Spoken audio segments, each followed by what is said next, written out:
Durante l'emergenza maltempo che ha colpito il Veneto 2 giorni fa, sono stati utilizzati 7 bacini di laminazione.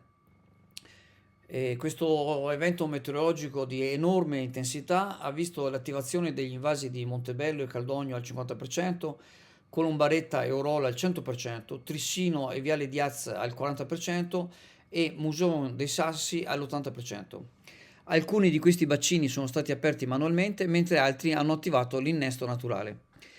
Alle ore 18 di ieri il livello del Bacchiglione al Ponte degli Angeli ha raggiunto i 6,04 metri. Fortunatamente, grazie agli importanti investimenti effettuati, non si è verificata l'esondazione del fiume.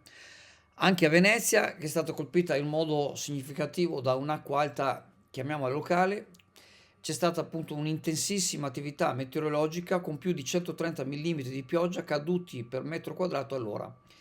Con il livello della laguna già 1 metro, la città non ha potuto tecnicamente assorbire questa pioggia torrenziale, causando l'allagamento di gran parte del centro. Impressionanti li sono le immagini dei video del ponte di Rialto dove sembra quasi una cascata. È importante ricordare che gli ingegneri del Mose, quando progettarono la grande infrastruttura per salvaguardare la laguna di Venezia dalle alte maree eccezionali, avevano previsto che un fenomeno meteorologico locale non avrebbe comunque causato l'acqua alta in città. Ricordiamo che il livello del mare era più basso di quello che c'era in laguna.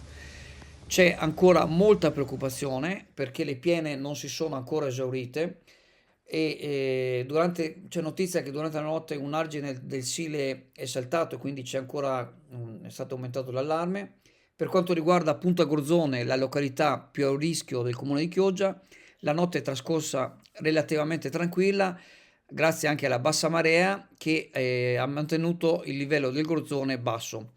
Tuttavia c'è molta apprensione per il pomeriggio di oggi poiché la piena potrebbe coincidere con l'alta marea, causando una possibile esottazione. Quindi la protezione civile invita tutti i cittadini a mantenere alta la vigilanza, a seguire le indicazioni fornite dalle autorità per garantire la sicurezza personale e collettiva. Buongiorno, sono Roberto Pincerato, presidente di IODA, il tuo consulente assicurativo.